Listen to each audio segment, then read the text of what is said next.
देखिए, सबसे पहली बात तो ये है कि संभल की चंडोसी की जो जामा मस्जिद है वो कोई 50 साल 100 साल नहीं बल्कि 200-250 साल पुरानी मस्जिद है, उससे ज्यादा है। वहां पर कोर्ट की तरफ से बगैर मस्जिद के जिम्मेदारों को कमेटी को सुने उन्होंने एक एक्स पार्टी ऑर्डर पास कर दिया, वो गलत है। दूसरा ये है कि एक बार तो आपने गलत ऑर्डर दिया, सर्वे हो गया, दूसरा सर्वे जबकि आपने किसी को इत्तला नहीं दी। तीसरी बात यह है कि पुलिस का ये काम था कि मस्जिद कमेटी को कॉन्फिडेंस में लेते या वहां की पीस कमेटी को। चौथी बात यह है कि जो सर्वे करने लोग आ रहे हैं वो प्रोवोकेटिव स्लोगन्स लगा कर आ रहे हैं, वो वीडियो उसका है, पब्लिक डोमेन में है। और उसके बाद जो वहां पर वायलेंस हुआ जिसमें 3 मुसलमानों को गोली लगी, उनकी मौत हुई, हम इसका कंडेम करते हैं। ये फायरिंग नहीं बल्कि मर्डर है। और जब से बाबरी मस्जिद राम मंदिर का जजमेंट आया, जिस बात को मैं पर्टिकुलरली कह रहा हूं कि उस जजमेंट के बाद ये सब चीजें खुलेंगी और एक के बाद एक खुल रही हैं।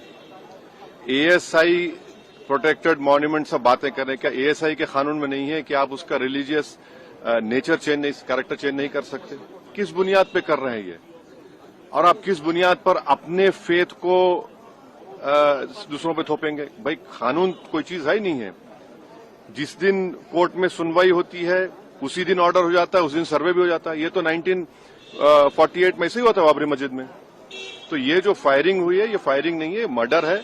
और जो भी ऑफिसर्स इन्वॉल्व है उनको सस्पेंड करना चाहिए और एक सिटिंग हाईकोर्ट जज से उसकी इंक्वायरी होनी चाहिए। ये सरासर गलत है, जुल्म हो रहा है वहां पर तो संभल में। वहां के सांसद पे एफआईआर दर्ज कर दिया जाए।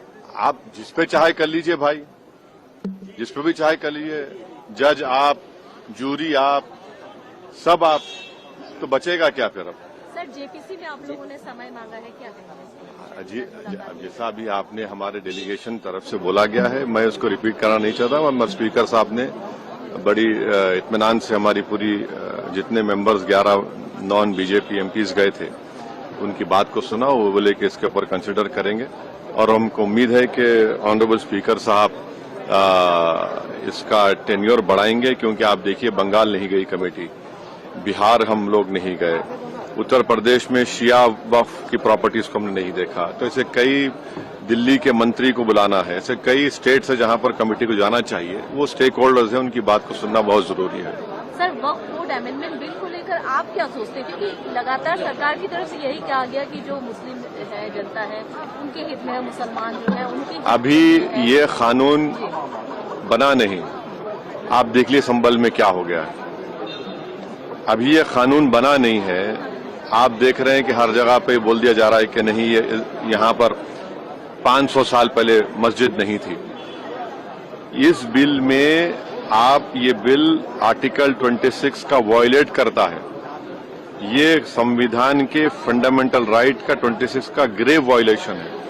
ये बिल कलेक्टर को इतने पावर्स दे रहा है कि कलेक्टर तय करेगा कि कौन सी वक्फ प्रॉपर्टी है नहीं है। ये कैसे होगा? कलेक्टर कैसा जज होगा अपने ही केस में? तीसरा, आप किस बुनियाद पर इस बिल में आप नॉन मुस्लिम को मेंबर बना रहे हैं? जितने धर्म की बुनियाद पर, चाहे वो हिंदू धर्म के एंडोमेंट बोर्ड्स हो, चाहे दिल्ली का एसजीपीसी हो या उसका एक्ट हो, या क्रिश्चियंस के जो भी उनके धर्म के संस्थान हैं, वहां पर तो कोई उसी धर्म का आदमी मेंबर बनता है। आप तो कंपलसरी स्टेट वक्फ बोर्ड में जहां पर 11 मुसलमान बनते थे, वहां पर आप मेजॉरिटी नॉन मुस्लिम बनाना चाह रहे हैं। सेंट्रल वक्फ काउंसिल में मेजॉरिटी ऑफ नॉन मुस्लिम बनाना चाह रहे हैं। क्यों करना चाह रहे हैं आप? ये क्या मकसद है आपका? कलेक्टर को इतना पावर दे रहे हैं। तो ये आर्टिकल 26 का ग्रेव वायलेशन है और इसीलिए वक्फ को बचाने के लिए नहीं लाया जा रहा है। ये वक्फ को खत्म करने के लिए, और वक्फ बोर्ड को सिर्फ एक पोस्ट ऑफिस बना के रखना चाह रहे हैं।